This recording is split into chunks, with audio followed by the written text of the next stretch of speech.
Loophole proudly presents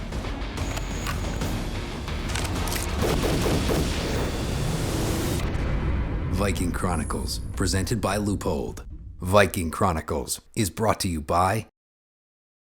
Okay, running you through the gear that we're using for this segment real quick. We got the SIG MCX, got a SIG titanium can, got a Surefire light that's made for Viking Tactics 500 lumens, and I just have the pressure pad on the back of the light. That's all that I use. I'm not a big fan of pressure tape switches just because they get in my way, and this way I can go constant on or just momentary. Shooting a Delta Point Pro, super fine dot, and this is great for a lightweight system like we have right here. I'm shooting a SIG 320, 9mm. This one was modified a little bit with the grip tape there. This is the X300 Ultra, and I'm using a DG switch that's designed specifically for this weapon. So all I've got to do is grab and push that small detent, and that's what turns the light off and on. I can also still use the primary switch on the back of the light if I want to go constant on. So that's what I'm rocking right there. This also has a Delta Point Pro, and these are co-witness sights. Got a built-in iron sight, taller front sight, so when I start driving the gun in the target, especially under the vehicles, I can reference my iron sights and then co-witness my red dot with it, and I'm going to be a little bit quicker on the target that way. Today I've got my buddy Chili Palmer. We're going to talk a little bit about the big advantages of having a white light. So Chili, real quickly, talk about the advantage and maybe even the disadvantages of a white light in combat. Well, you think about first at disadvantages, you know, everybody thinks, well, now I have a white light, you're giving up your position.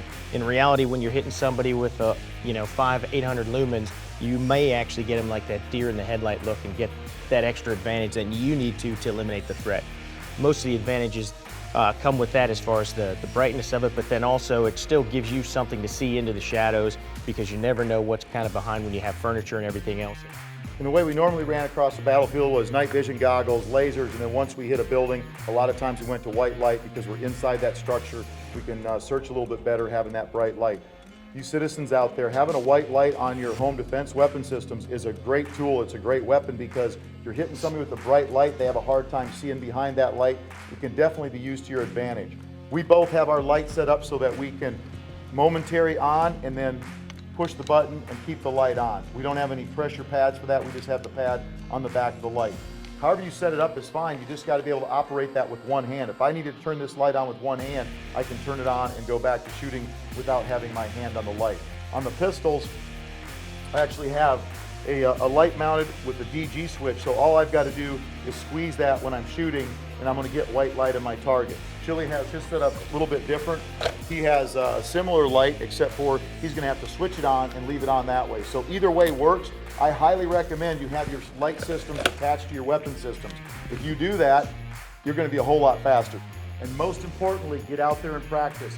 Get on the range, train, and then train some more.